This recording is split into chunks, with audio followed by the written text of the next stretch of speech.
এইসব রান্নায় একটু চিনি দিলে ভালো লাগে, তো আমি আজকে চিনি দেব না।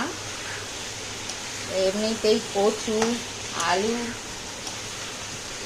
এগুলো খাওয়া ঠিক না আমার। তো এটা কচুটা অনেকদিন আগে আনা ছিল, তাই আজকে করে দিলাম। তো দেখো হাফ সিদ্ধ হয়ে গেছে, মশলাও প্রায় কষা হয়ে গেছে। তো এবার দিয়ে দেব জল।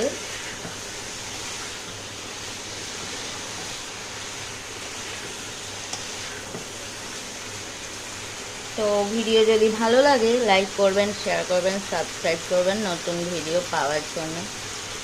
আর যারা নতুন রাঁধুনি তারা আমার রেসিপিটা অবশ্যই দেখো, কত সহজে আমি রান্নাটা করে ফেললাম।